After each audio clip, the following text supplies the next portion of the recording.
Cypherpunks. Cypherpunks is the topic of today's live stream. Of this live stream.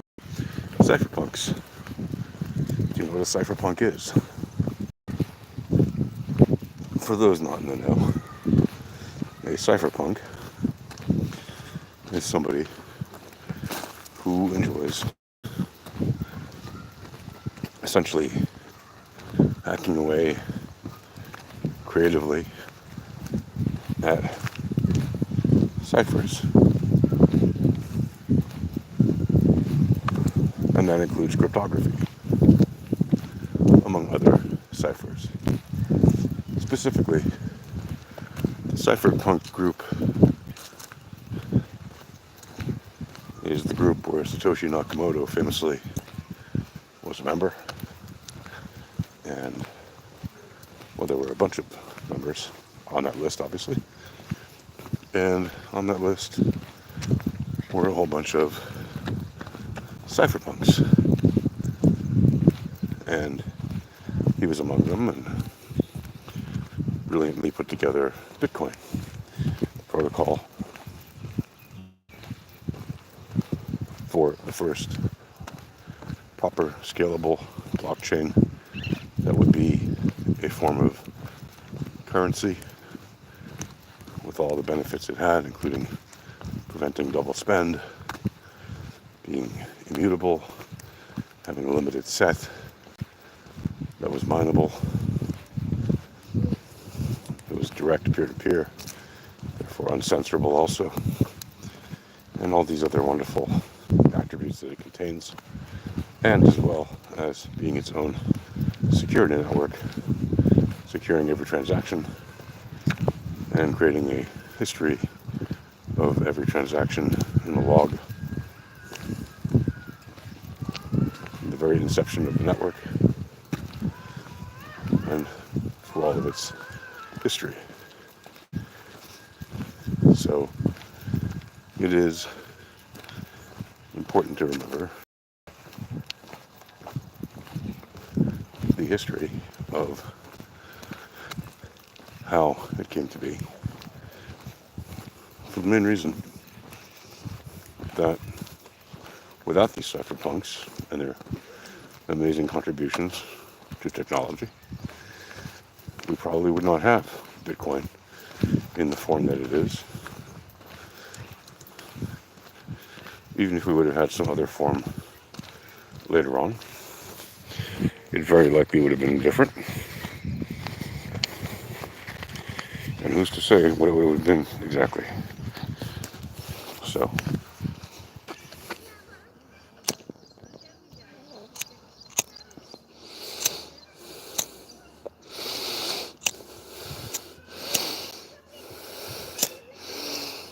yeah, sometimes it doesn't work like that.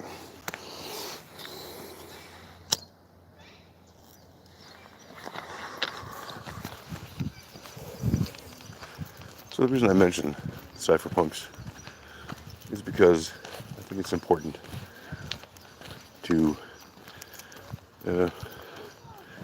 remember where crypto came from.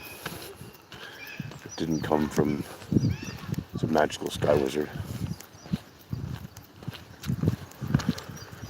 It came from the development of a bunch of cypherpunks specifically. Were they also cyberpunks? Well, arguably. What is a cyberpunk? A cyberpunk is somebody who just creates code and hacks away at creating things for the internet or any network of computers in the cyberspace, right? Obviously, some software developers, which you could call cyberpunks, were members of the cypherpunk community back in 2007 and 8 when Bitcoin was being developed by Satoshi. But it's really the cypherpunks, if you will. The nature of that list was for cypherpunks specifically. In fact, it was called cypherpunks.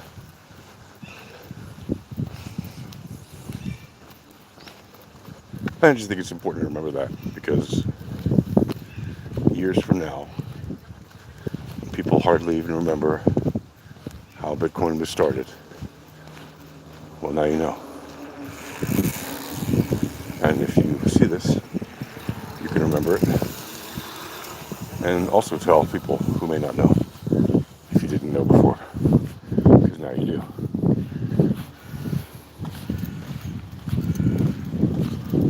And why is it important to remember this? Well, it's important to remember this because it's important to remember where the innovation came from.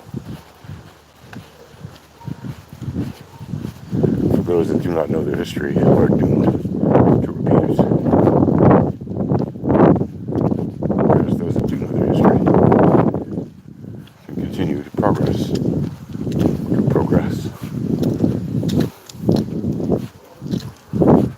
With more innovations and more developments that can benefit mankind, life on Earth, the planet,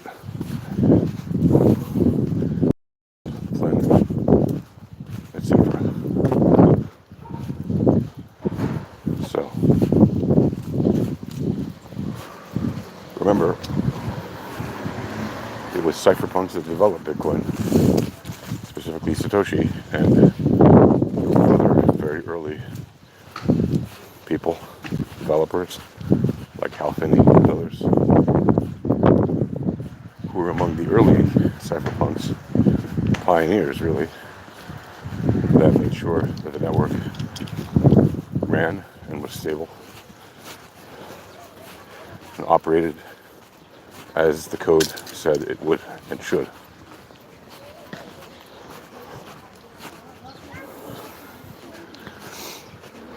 Some people say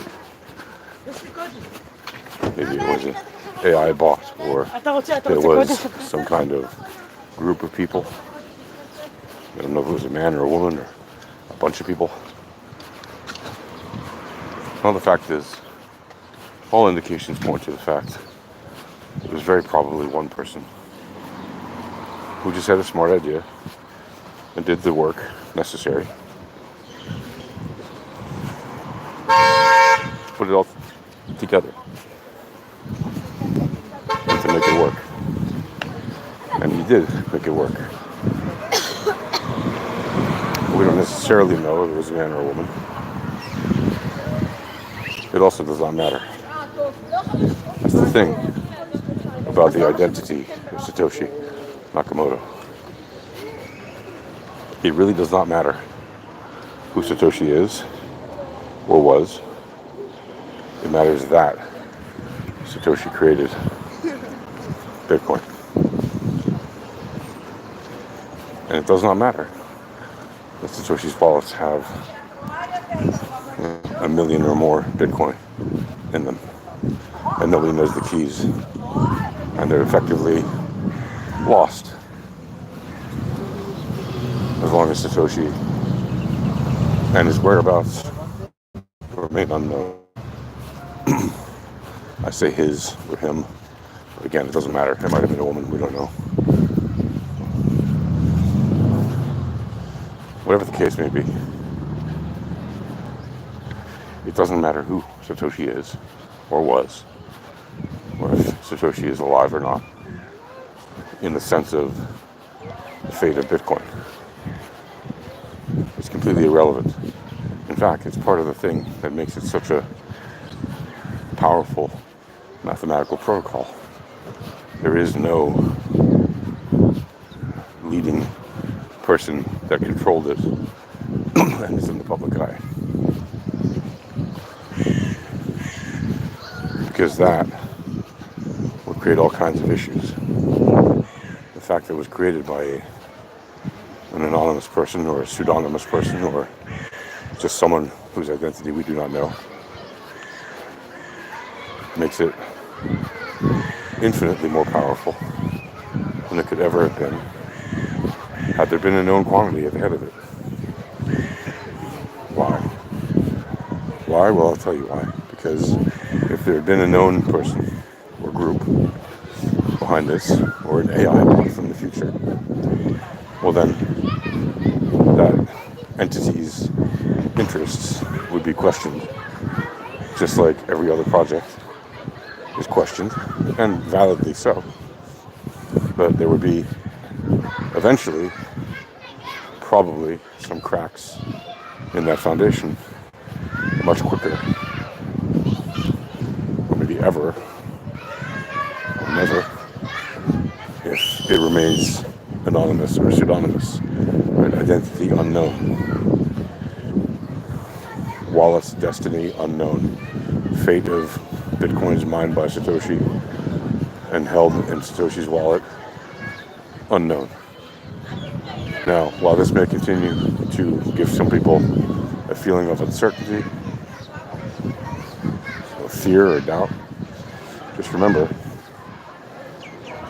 that so far in 15 years, all of the Bitcoin that were in Satoshi's wallets when Satoshi left the project remain there, which means he might have met an untimely end, or a timely end, we don't know. He might have just passed away from old age, for all we know. He might have been an old man, we don't know. Maybe not, but maybe he, who knows? Maybe he got hit by a bus or fell off a bridge or something. We don't know. And until we do know, it's not really a question that is something to stump the progress of Bitcoin. And also, we don't need to know. Right? If Satoshi reappears and is alive and has something to say, great, whatever. Then the community will deal with it when that happens. Until then, it's safe to assume, after more than a dozen years of complete radio silence from Satoshi, that he's not involved, that he stepped away from the project, and it looks to be like it's a permanent stepping away. Now, could it be that when Bitcoin gets to an extremely high number in value, that Satoshi will reappear, or somebody who controls Satoshi's wallets will move Bitcoins around or sell a bunch of them, become ridiculously wealthy? Maybe. It's just as likely and highly probable that this Bitcoin will just sit there. Because already, at $1,000 times a million, he would have been very wealthy. At 20,000, he would have been very wealthy. At 65,000, he would have been extremely wealthy. At 70,000, he would have been extremely wealthy. And yet, not a single one was sold. So it's extremely unlikely that Satoshi is alive and well, unless he was already so incredibly wealthy that the money didn't matter. Or maybe he's incarcerated. Right? And he can't get to his coins. Right? There's the theory that there's a convict who is Satoshi. Maybe. For now, it doesn't really matter. What matters is that the network is alive and well, and even if that person did ever come back, the most he could do is sell his coins. He doesn't own and operate the network. That's the whole point of it, is it's open source and decentralized. So it's run by everybody that runs a Bitcoin node, not by one person. There is no central point of vulnerability. That is part of the beauty of Bitcoin. Right? The core team of developers are every bit in control as much as necessary of updating the code, editing the code, whatever's necessary. But the truth is, the protocol runs incredibly well. So all it really needs to do is be maintained with various updates as necessary, network updates, whatever you might need.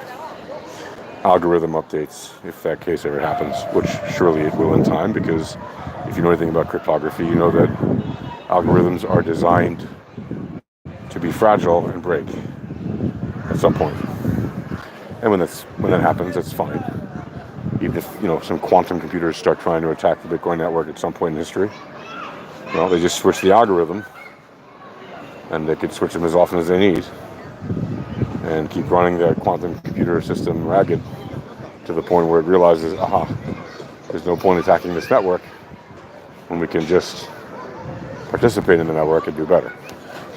And by the way, if there are quantum computers ever used to attack it, there will just as likely be quantum computers used to defend it, which is one of the ways that you know that it won't be so easily attacked, even in the future, when there are quantum computers more accessible than there are today. Anyway, some thoughts for you. Remember, cypherpunks built Bitcoin, right? Happy Bitcoining.